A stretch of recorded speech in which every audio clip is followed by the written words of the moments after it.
Magandang gabi. Ito naman po si Marsolo, ang iyong likod. Ang pagbabalik ni Marsolo. Siyempre, kung hindi ka pa nakapag-subscribe sa channel ko, please subscribe naman. I-hit mo yung notification bell. At i-select mo yung all para updated po tayo sa ating mga video i-upload na katulad nito. Okay. Sa pagpapatuloy po natin, alam nyo yung nakaraang Senate debate. Pagkatapos nun is meron po naging viral na isang mama, bata, or sorry.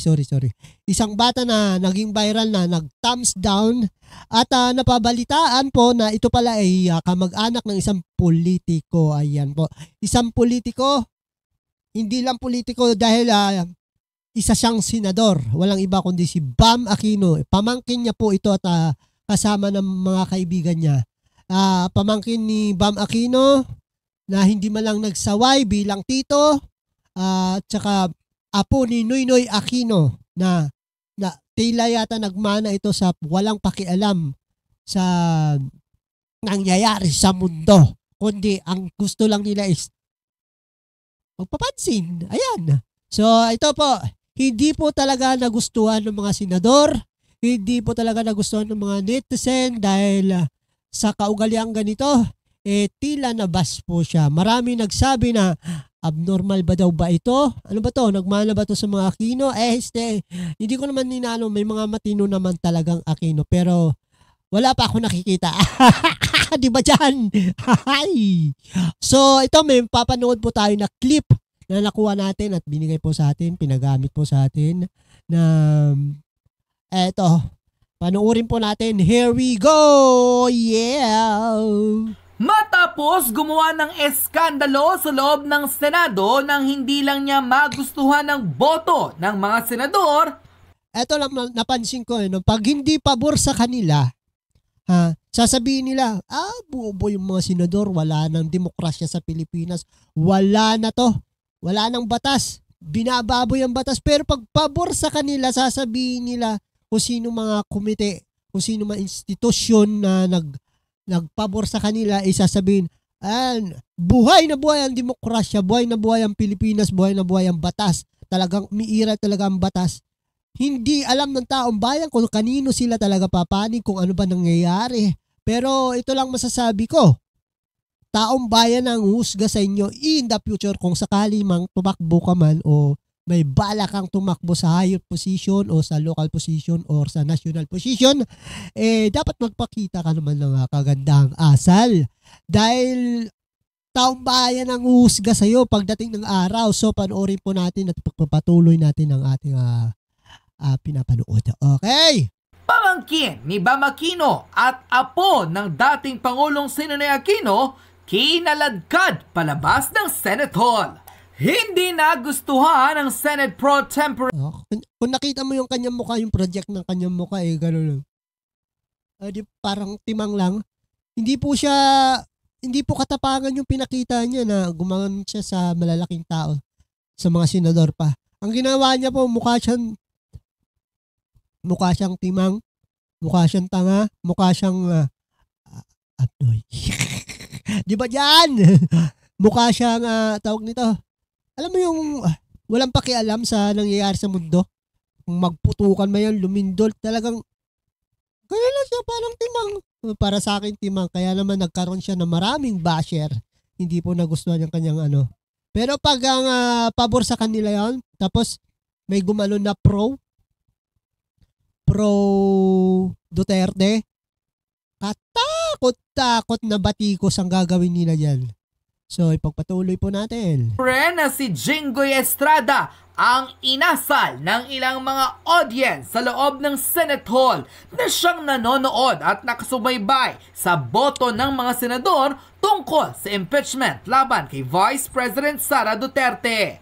Kasama ang kanyang mga kaibigan, gumawa ng eksena si Francis Joseph Aquino D o mas kilala bilang Kiko, ang apo ng dating Pangulong si Benigno Aquino III. Viral at umani ng napakaraming negative reaction sa social media ang nasabing video na ito na hanggang ngayon pinagpepiestahan ng maraming netizen. Ayon sa developing report, Tila hindi raw nagustuhan ni Kiko ang boto ng mayorya ng Senado na i-archive ang articles of impeachment laban kay VP Sara at pagsunod ng Senado sa kautosan ng Korte Suprema na immediate at executory ang desisyong pagbasura sa kaso laban sa Vice Presidente. Kaya tila hindi raw malaman ng maraming netizen kung bakit ganito ang inasta ng apo ng dating Pangulo. Hindi mo lang nagustuhan yung desisyon, nagmamarunong ka. Hindi mo lang nagustuhan yung sinabi ng mga senador, yung boto, yung majority vote. 15 ang bumoto sa yes, tapos 4 sa no, at nag-abstain, isa lang. Hindi mo lang nagustuhan, ganyan na inasal mo. So, paano ka papakatiwalaan kung ikaw tawag na ito, may balak tumakbo? Baka nga barangay captain, di ka mananalo no? Ang ilan pa sa kanila, tila pinagsabihang abnuraw ba ito at gumawa ng ganitong kalalaking eksena sa loob ng Senado. Ayon sa ilang comment post ng netizens online. Parang di siya normal. Sana pinagsabihan ni Bam. Itsura pa lang kasi wala ng respeto. Ganyan yung example ng tao na salot sa lipunan. Walang galang sa batas. Apo ni Ninoy, ibig sabihin pamangkin ni Bam. Mga bastos din pala mga to. Gusto sila lang masunod. Nagpapapansin lang to kasi may pangarap makapasok sa politika. Aray, ang sakit. Tinawag ng mga bastos, mga abnoy. Di ba napakasakit? So, ano ba yan? Alam nyo kasi, ito. Ay sus. Ganti-gantihan lang yan. So kung ano mga desisyon na ginagawa ng Senado o ng Supreme Court, dapat nating igalang. Alam nyo, sa totoo lang, ito totoo to walang magbaba siya. Ang pinakamatino na siguro na political leader dito sa Pilipinas na nakilala ko, si Sara. Walang bahid ng corruption, walang bahid ng dahas, walang bahid na hindi tumulong. Si Sara lang po talaga, Sara Duterte. Kaya naman na iniidolo siya ng kabataan. Matapang, matinong politiko, walang bahid ng corruption, hindi siya nagnakaw sa bayan, pero pinagbibintangan. Okay, kahit na napatunayan na ng COA na malinis, sobrang linis, napakalinis, supreme na linis ang ginawa ng ating pangalawang Pangulo sa paggasta ng budget. Ayan po, COA na po nagsabi wag po kayong masyadong atakihin diyan So COA na po nagsabi, kaya tutuloy. Imagine out of nowhere may isang Aquinong susulpot at nakikisawsaw sa issue ng mga Duterte. Online details ito sa Wikipedia, this year lang in-update. Strategy yan para mapansin. Unquote. Narito at panoorin ang full video online kung saan matapos gumawa ng komosyon sa loob ng Senado, lalaking hindi matanggap ang desisyon ng mayoryang i-archive ang articles of impeachment ni VP Sara, inalayas ni Senator Jinggoy Estrada. Lalaking gumawa ng pambabastos sa Senado, pamangkin pala ni Senator Bam Aquino. Narito at panoorin ang full video. Sa 12 taon na nanilbihan kami, ang trabaho ng kongresista, sa pagkaalam ko, ay maging kinatawan ng kanilang gusto. Who are these people almost creating trouble there? Can you please trace their identities and send them out of this building? Na ng maraming netizen ang tila misteryosong lalaki na nag-thumbs down sa desisyon ng maraming senador na i-archive ang articles of impeachment laban kay Vice President Sara Duterte. Ito ay walang iba kundi si Francis Joseph Kiko Aquino D na siyang apo ni dating Pangulong Noynoy Aquino. Tila pinagpipiestahan sa social media ang nasabing tagpo mula mismo sa loob ng Senate Hall. kung saan hanggang ngayon inuulan ng batikos ang apo ng dating Pangulo dahil tila hindi tingnan mo itsura, nagpakita ng diplomasya at kung pangit ako, mas pangit to. ng kabastusan. Gwapo yan, Hindi mistiso. lamang sa mga manonood, Hindi naman tayo gwapo. Pero may ugali tayong sa mabait. nasabing kaso laban kay VP Sara. Hindi pa man natatapos ang nasabing plenaryo, gumawa na raw ng eksena ang apo ng dating Pangulo kasama ang mga kaibigan nito.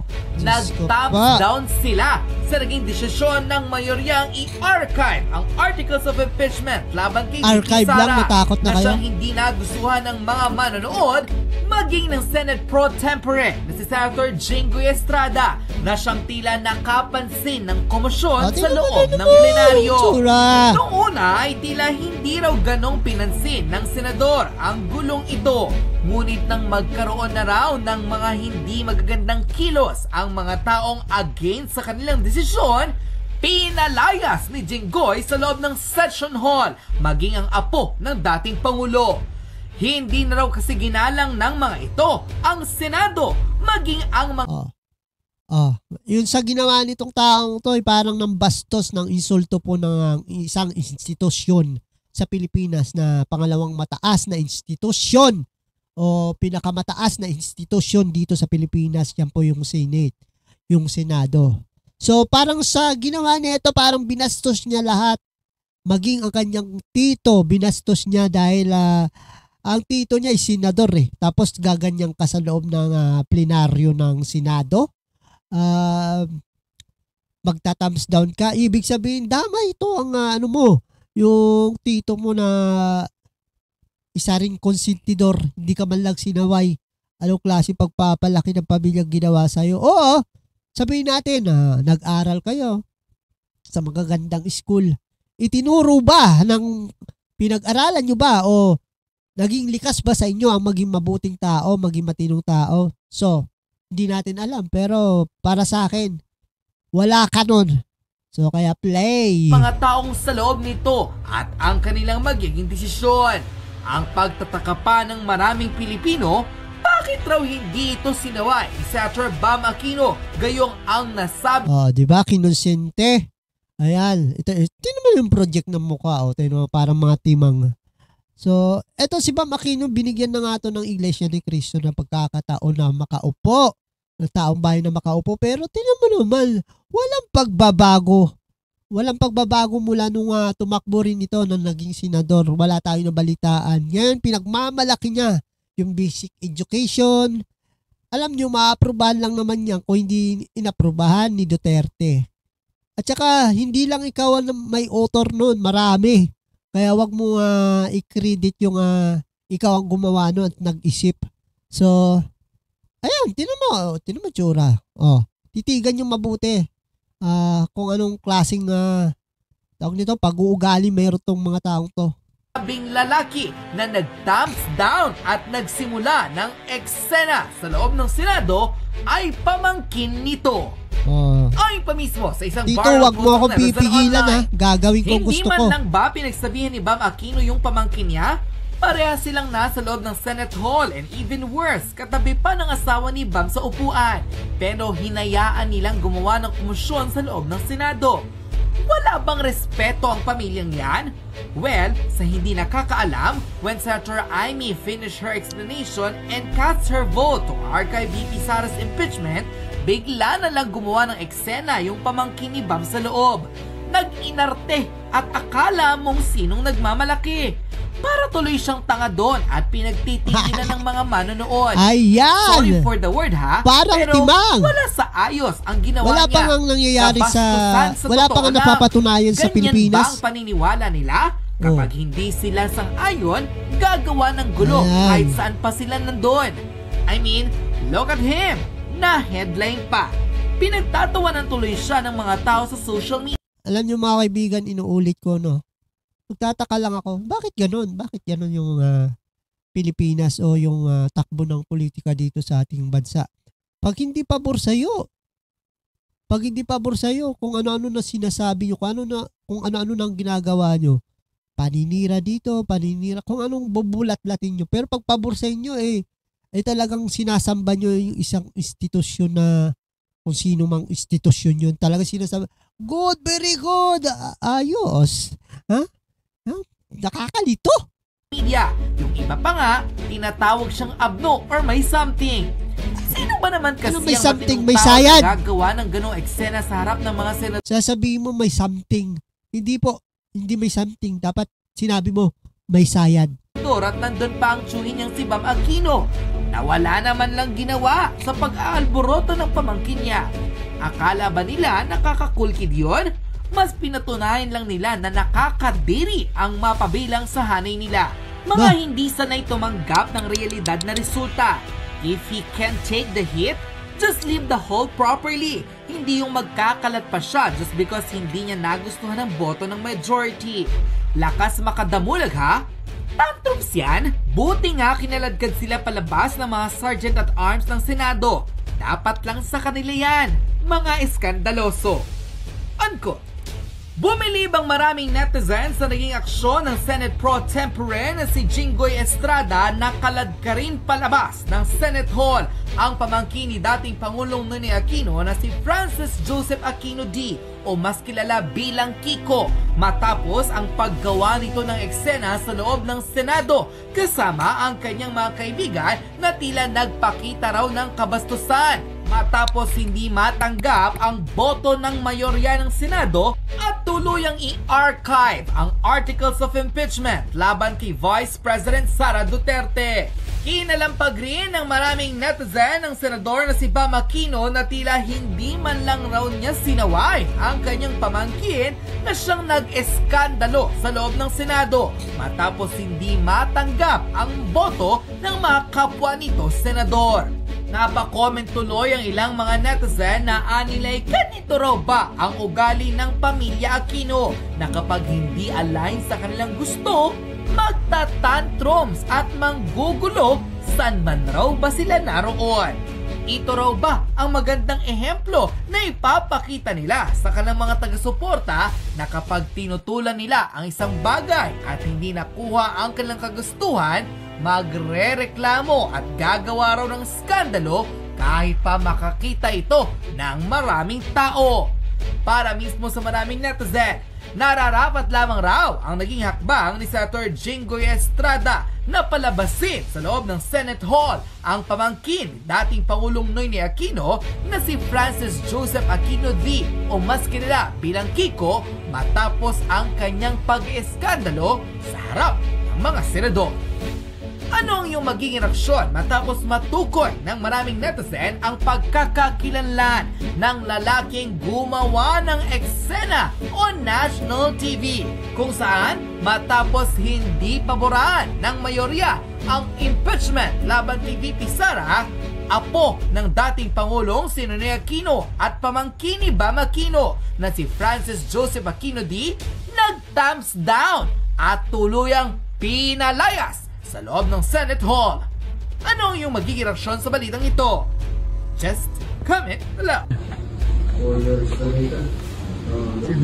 Sa 12 taon na nanilbihan kami.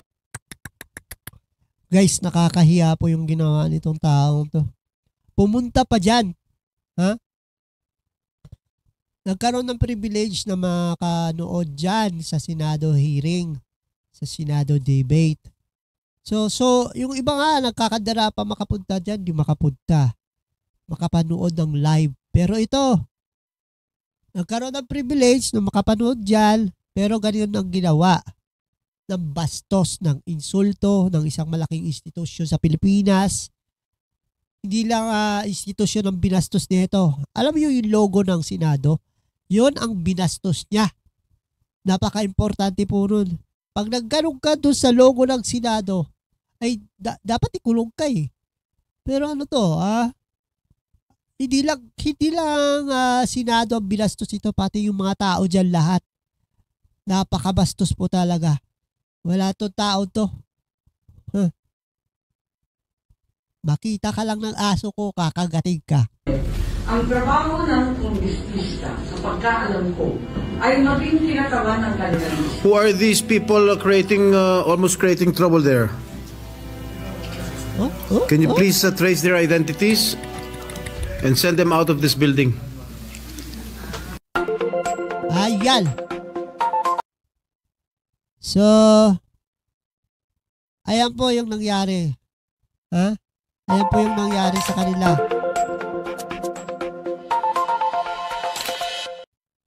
Pinatanggal po ni Senate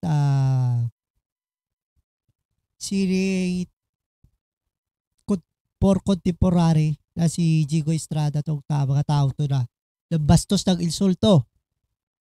So, kaya yan po nararapat sa mga bastos, mga animal, mga abdoy, mga abdoy, mga suwail, ay hindi suwail, mga timang, mga tanga.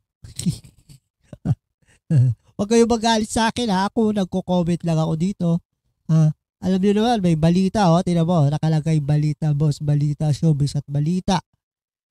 Hindi kasi ako nagre-rely sa mga sabi-sabi. Gusto ko yung may video. Ayan. So, ito naman si Bastolo. Nagpapasalamat sa panonood. At keep on subscribe naman sa channel ko, ha? Ipagpatuloy pa rin natin yung ating mga ginagawa, ha? Hanggang sa muli po, hanggang bukas po. Okay? Magandang gabi po sa inyo. Inuulit ko, magandang gabi. At maraming salamat. Ito naman si Bastolo at nagsasabi sa inyo, Baboos!